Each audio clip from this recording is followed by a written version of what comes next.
जग जाल पालम गजब कंधे मालम शरद चंद्र भालम महादैत्य कालम नभो नीलकायम दुरावार मायम सुपदमासहायम भजेऽहं भजेऽहम्। ओम नमो भगवते वासुदेवाय। श्री राधा कृष्णाय नमः। हरिवंश, जय श्री हरिवंश और सुप्रभात। और कैसे आप सब मित्रवन। और स्वागत है आपका मेरे यूट्यूब ब्लॉग, मेरे चैनल में और मेरे अनुभव में, इसमें कि मैं आपको अपने जो जीवन है उनके छोटे छोटे अनुभव आपके साथ शेयर करती हूँ। और आशा करती हूँ आपको जरूर पसंद आते होंगे। और अगर आपको पसंद आए तो जरूर दूसरों के साथ शेयर कीजिए। और किसी एक का भी अगर भला हो, एक भी भगवान के मार्ग पे चल पड़े और सनातन धर्म को समझने लगे तो मुझे लगेगा कि जीवन का लक्ष्य पूर्ण हो गया है। तो अ, यही है मेरी श्री हरि विष्णु से प्रार्थना कि सबके जीवन में सुख रहे, सब निरोगी रहे। और आपको अगर पसंद आए तो इस चैनल को सब्सक्राइब जरूर कीजिएगा मेरे।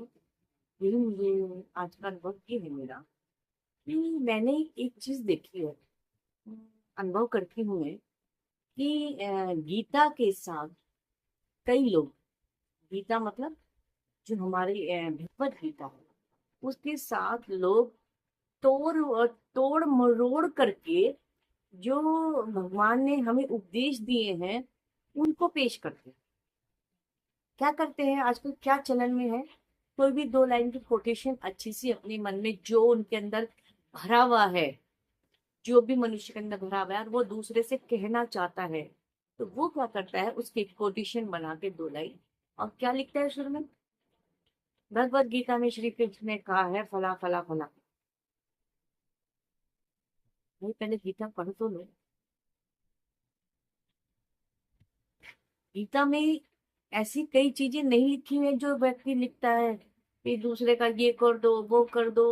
भगवान ने दूसरे को मारने के लिए या अ, अभिमान करने के लिए, अहंकारी बनने के लिए कभी नहीं कहा। गीता को पहले पढ़ो, समझो और तब उस पर अपने जो भाव है वो प्रकट करो। लेकिन अपनी मन मर्जी लिखना और उसको गीता का नाम देना, प्रभु का नाम देना कि श्री कृष्ण ने ये कहा है, ऐसा कर दो वैसा कर दो क्योंकि गीता में लिखा है। क्योंकि पता है कहीं ना कहीं कि कोई गीता नहीं पढ़ता, लेकिन जो पढ़ते हैं उनको पता है कि ऐसा गीता में नहीं लिखा। हमारे यहाँ कोई गीता पढ़ता ही नहीं। अब शायद मैंने सुना है कि अ, हमारे सिलेबस में गीता और रामायण वगैरह पढ़ाई जाएगी। बहुत अच्छी बात है। और हमें सभी धर्मों के बारे में जानकारी होनी चाहिए। कभी किसी के धर्म के बारे में गलत नहीं बोलो, क्योंकि धर्म कोई बुरा नहीं है। मनुष्य की सोच बुरी है और वो उसे अपने धर्म से जोड़ के वार्तालाप बताता है। जबकि किसी के धर्म में ये नहीं कहा गया है कि दूसरे को मारो, दूसरे को हानि पहुंचाओ, दूसरे को लूटो, दूसरे की आलोचना करो, अधर्म का साथ दो। किसी भी धर्म में मेरे ख्याल से ये नहीं कहा गया है। तो सब धर्मों की इज्जत करो, रिस्पेक्ट करो उनकी। मतलब अपने धर्म को तो मानो ही मानो, लेकिन दूसरे के धर्म को भी बुरा मत बोलो। हम सब हिंदुस्तानी हैं और दूसरे के धर्म को बुरा मत बोलो। वो मनुष्य बुरा है, उसकी सोच बुरी है जो अपने धर्म को लेके और दूसरे के धर्म की बुराई करता है। दूसरे के धर्म की बुराई मत कीजिए। हिंदू मुस्लिम सिख ईसाई सब अपने अपने जो धर्म है उसका अनुसरण करिए, उसका पालन कीजिए और उसमें प्रभु भक्ति को करिए। अब आते हैं गीता पे। गीता में सिंपली आप पढ़ोगे, संस्कृत नहीं पढ़ सकते तो संस्कृत नहीं हिंदी में आप पढ़िए। आपको एक बार तो ऊपर से, सिर के ऊपर से चली जाएगी, समझ नहीं आएगी। लेकिन जैसे जैसे ये खुद गीता और भगवान हमारा सहयोग करती है कि हमें दूसरी बार में, तीसरी बार में, चौथी बार में वो सब समझ आने लगता है। ऐसा अद्भुत है। मुझे भी, मैं सही बताऊं, पहली बारी में थोड़ा बहुत आया, लेकिन मैं, ये मेरा अपना निजी अनुभव है कि आप एक बार, दो बार, तीसरी, जैसे जैसे आप ज्यादा ज्यादा बार पढ़ेंगे गीता को, तो आपको समझ आने लगेगा कि है क्या, प्रभु की वाणी क्या है। अब लोग कहते हैं अरे भैया, भगवान श्री कृष्ण ने तो अर्जुन को बोला कि उठा सामने, मार दे, युद्ध कर, ये कर, वो कर। उन्होंने कहा नहीं, गीता में आ गया पुरुषार्थ करो, कर्म करो, सिंपल वे में बताया, कर्म प्रधान रहो, और फल की इच्छा मत कर। अब इंसान भौतिकवादिकता में है, या इतना मोह माया में है कि वो फल की इच्छा करता ही कर, हर कर। लेकिन इतना भी मत, क्योंकि यहाँ के फल तुम्हें कम मिलेंगे, तुम भोग रहे हो पिछले वाले फल। अब जो तुम अच्छा कर्म करोगे, उससे तुम्हारा अगला जन्म होगा वो अ, अच्छा हो। तो गीता में क्योंकि बताया गया है सिंपल से कि कर्म करिए, कर्म प्रधान है। और दूसरा भगवान ने बताया है कि आत्मा, ये शरीर, ये वस्त्र है, वस्त्र धीरे धीरे जैसे खराब हो जाता है, फट जाता है, तो फिर हम दूसरा पहन लेते हैं, नया पहन लेते हैं। इस तरह से शरीर है, उसमें जो प्राण रूपी आत्मा, आत्मा स्वरूप परमात्मा, वो कभी नहीं मरती, आत्मा कभी नहीं मरती। और हमें अपने कर्मों के अनुसार दूसरा जन्म, यानी दूसरा वस्त्र हमें प्रभु देते हैं। अगर हम अच्छे करेंगे तो अच्छा वस्त्र मिलेगा, नहीं तो ऐसा कैसे मिल जाएगा।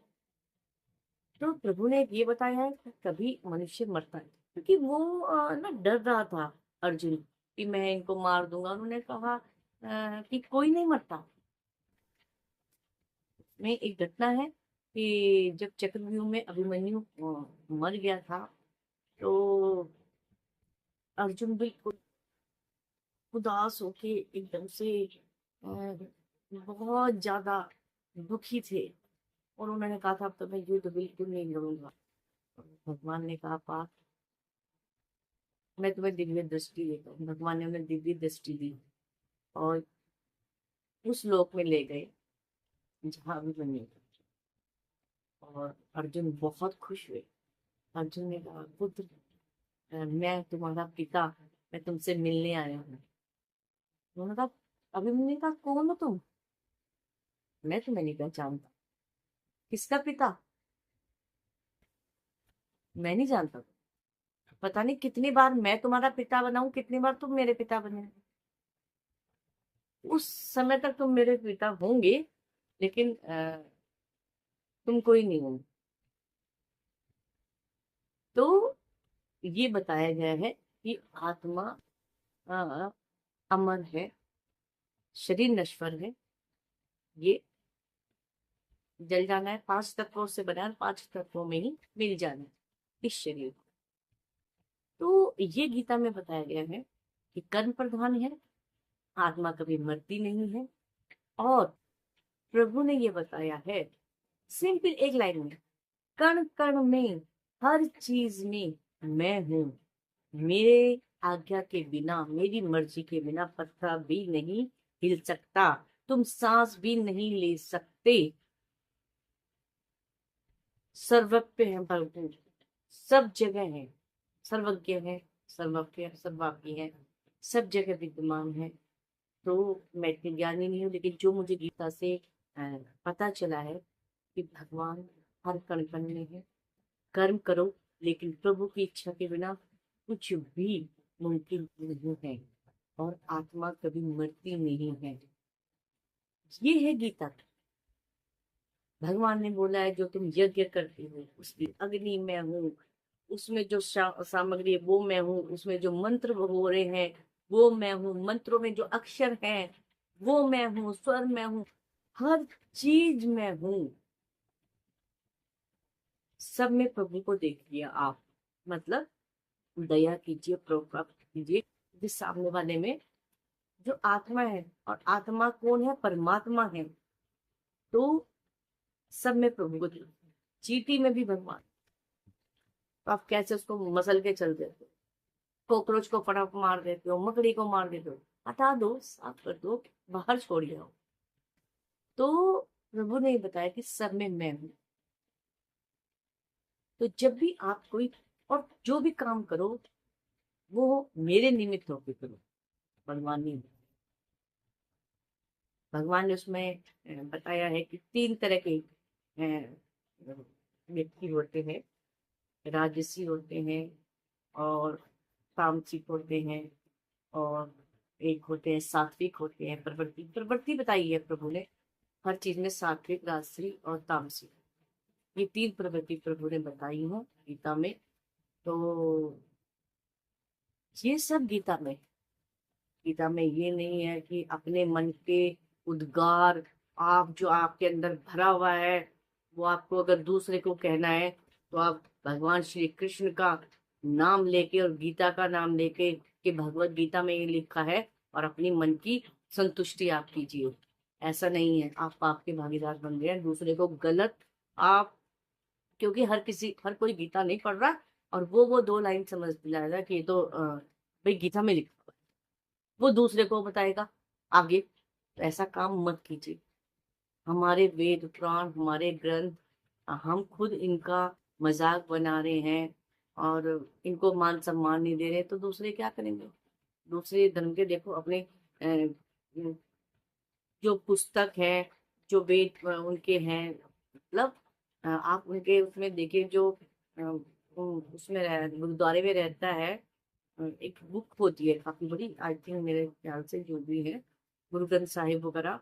तो वो उनका कितना मांचा डुलाते रहते हैं, उन्हीं के उन्हीं के 4 या 7 फेरे लिए उन्हीं से विवाह संपन्न हो जाता है उसी से। और मुस्लिम है जो वो अपनी कुरान को और कितना मान सम्मान देते हैं। और जो ईसाई हैं, जो ईसाई भाई हैं, वो अपनी बाइबल को, और हम अपने पुराणों को, पता किसी को यही नहीं पता कितने वेद हैं, कितने पुराण हैं, कितने उपनिषद हैं। थोड़ी थोड़ी पहले इनके बारे में जानकारी इकट्ठा कीजिए, फिर एक एक को पढ़ना शुरू कीजिए। ज्यादा ना पढ़िए, एक दिन में 1 पेज पढ़िए। जैसे आप थोड़ा थोड़ा खाना खाते हैं, भोजन रोज करते हैं, एक दिन में सारा नहीं कर सकते, इसी तरह थोड़ा थोड़ा ज्ञान अर्जित कीजिए, थोड़ा थोड़ा सीखिए। भगवान ये नहीं करते कि 24 घंटे तुम भाई यही करते रहो, हमारे दैनिक कार्य भी आवश्यक है। तो आप पहले देख लीजिए, पढ़ लीजिए, समझ लीजिए, फिर आप दूसरे को ज्ञान दीजिए। और दूसरे को कहने से पहले अपने अंदर उसे भालिए, खुद उस पर चलिए। अब आपने देखा होगा कि कोई चोर मिल गया है भीड़ में, उसने चुराते हुए कुछ मिल गया, पर्स चुराते हुए, या किसी ने कोई लड़की छेड़ी, सभी उस पे हाथ साफ करते हैं पिटाई करने के। क्या किसी ने सोचा कि तूने भी कुछ पाप कर रखा है? तूने भी किसी बहू बेटी को गलत नजर से देखा होगा? नहीं। उससे में तो वो इतना शरीफ बन जाता है कि भैया धुनाई करने में सबसे आगे बढ़ चढ़ के, साले तूने कैसे देखा, कैसे ये करा, कैसे वो करा। तो पहले अपने अंदर उतारिए, अपने को सही कीजिए, फिर आप दूसरे को सही करने वाले बनिए। और अपने वेद पुराण उपनिषद जो भी ग्रंथ है, उनका मान सम्मान कीजिए। वो साक्षात प्रभु के रूप। आप अपने घर में एक एक ग्रंथ को लाना शुरू कीजिए, आपके घर में प्रभु निवास होना शुरू कीजिए। आप कम से कम गीता, रामायण अपने पूजा स्थल पे जरूर रखिए। खाली रखिए नहीं, रोज एक एक पेज, 1 पेज बहुत है, पढ़ लिया। और आप देखना कि आप, मतलब मैं इसलिए बता रही हूँ, मैं ज्ञानी नहीं हूँ। जैसे कि मेरे चैनल का नाम है मैं और मेरे अनुभव, ये मेरा अनुभव है निजी। मैं भी पहले नहीं करती थी, लेकिन जब से मैंने करना शुरू करा है, मैंने बताया मुझे गीता पहली बार में बिल्कुल समझ नहीं आई, लेकिन कुछ ऐसा चमत्कार है कि आपको दूसरी तीसरी बार में अ, स्वयं समझ आने लगेगी, और अ, इतना अच्छा लगने लगेगा। आप सोचेंगे अभी तक आपने क्या किया है इस दुनिया में, आप क्या कर रहे थे अभी तक, किस गंदगी में, आप किस कुएं में आप थे, ये अंदर थे। आपके अंदर गीता पढ़ने से, रामायण पढ़ने से इतना प्रकाश होने लगेगा, इतना अच्छा आपको फील होने लगेगा, और आपको समझ आएगा कि प्रभु वाणी क्या है, भगवान ने हमारे लिए क्या क्या किया है। तो वीडियो को ज्यादा लंबा नहीं करूंगी, ये आज मेरा अनुभव था कि देखिए गीता पहले पढ़िए, और फिर आप दूसरों को बताइए। आपके बताने से एक भी अगर अपने धर्म पे चलेगा और ग्रंथ पढ़ना शुरू करेगा, भगवान की वाणी को समझना शुरू करेगा, तो आपका जीवन का जो उद्देश्य है वो संपूर्ण, आपका जीवन सफल हो जाएगा, मुक्त हो जाएंगे आपके जीवन से, और अच्छा ही होगा। ठीक है, तो मैं भी देखो ये ब्लॉग को ज्यादा लंबा नहीं करूंगी, और यही कहूंगी तुम्हें, माता पिता बच्चों का ध्यान रखिए, बच्चे माता पिता का ध्यान रखिए, और मेरा चैनल अच्छा लगे सब्सक्राइब कीजिएगा, बेल आइकन होता है वो भी दबा दीजिएगा, और कमेंट में श्री हरि, राधे राधे, ओम नमो भगवते वासुदेवाय वासुदेव सॉरी लिखिएगा जरूर, और किसी के साथ ही हरियाली जरूर लगाइएगा, अपने आसपास स्वच्छता रखिए। ओम नमो भगवते वासुदेवाय, श्री हरिवंश, जय श्री राधे।